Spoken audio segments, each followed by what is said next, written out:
Quelles sont les étapes pour une rénovation d'intérieur d'appartement réussie? C'est une discussion que j'avais récemment avec un client qui envisageait de rénover son petit appartement avec une chambre. Et donc, je l'ai transformé en vidéo aujourd'hui. Vous allez voir une présentation qui montre les deux grandes étapes de la rénovation d'un appartement, l'étude et les travaux. Et j'ai subdivisé chacune de ces deux étapes en plusieurs petites étapes afin de mener à bien chacune de ces grandes étapes avec succès.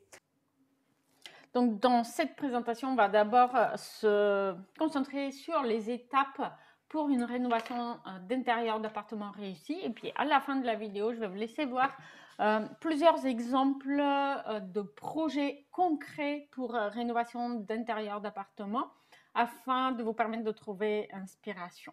Donc, il y a deux grandes étapes, l'étude et les travaux. Et chaque étape va être composée de plusieurs sous-étapes.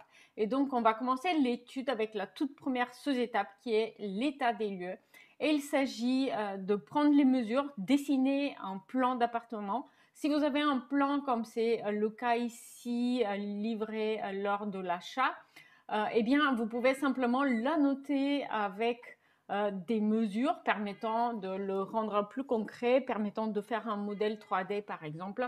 En revanche, il faut bien faire la différence entre un schéma des surfaces carrées et un plan d'état des lieux. Par exemple, les schémas de surfaces carrées n'indiquent pas les épaisseurs des murs et des cloisons, ce qui fait que ce n'est pas vraiment un plan d'état des lieux utilisable. Il faut bien souvent recommencer afin d'avoir une vision plus réaliste. Les schémas de surface sont, comme leur nom l'indique, simplement des schémas. Ils s'intéressent plutôt à la surface des pièces que à la morphologie des espaces. Ensuite, vous avez à définir les objectifs principaux pour votre projet et spécifiquement décrire ce que vous voulez faire, quels sont vos objectifs pour ce projet de rénovation d'intérieur d'appartement, quel est votre budget total pour les travaux envisagés, que vous pouvez ensuite reporter au mètre carré afin de savoir rapidement si votre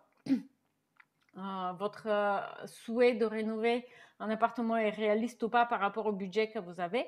Et les trois objectifs les plus importants pour vous, parce que souvent lorsqu'on décrit le projet, ce que vous souhaitez faire, on va se retrouver avec une liste d'une dizaine de secondes de choses que vous souhaitez obtenir. Et donc ce qui est important, c'est vraiment d'avoir des priorités afin de savoir qu'est-ce qui est le plus important, qu'est-ce qu'il faut réussir à faire à tout prix, et puis ensuite le reste, ça serait bien si. Ensuite, on va commencer avec deux options de projet souvent. Il s'agit d'une étape préliminaire de projet qui permet de comparer des options, en fait, comparer des solutions d'optimisation de l'espace.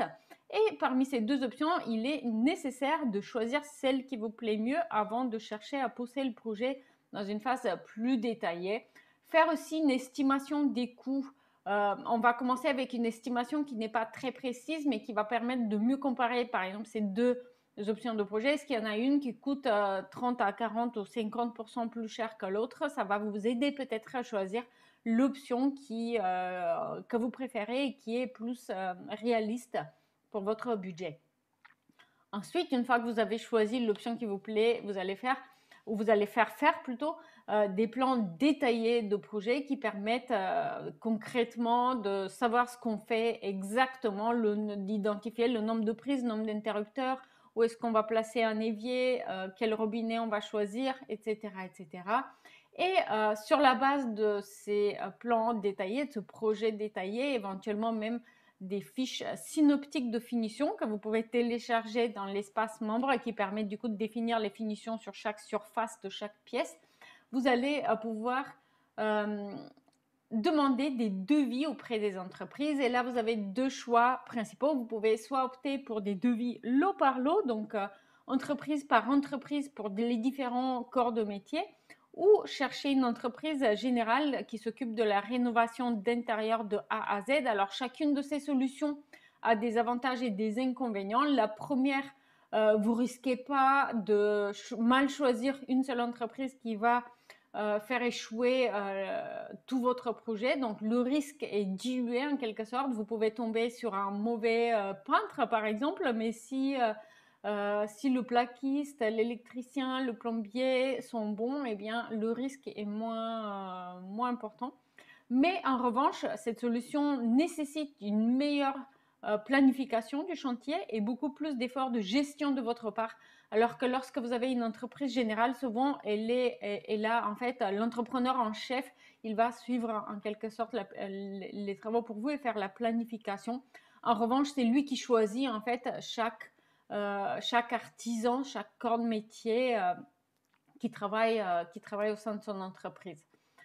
Et donc, on en vient à la planification et au suivi des travaux, qui est la dernière étape avant la réception. Là, maintenant, je vais vous laisser voir une série d'exemples de room tour, de home tour, de projets de rénovation d'intérieur d'appartements récents.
N'oubliez pas qu'à tout moment, vous pouvez vérifier les disponibilités pour réserver votre étude de faisabilité. C'est le départ idéal pour bien rénover un appartement. Le lien pour vérifier les disponibilités, il est dans la description de cette vidéo.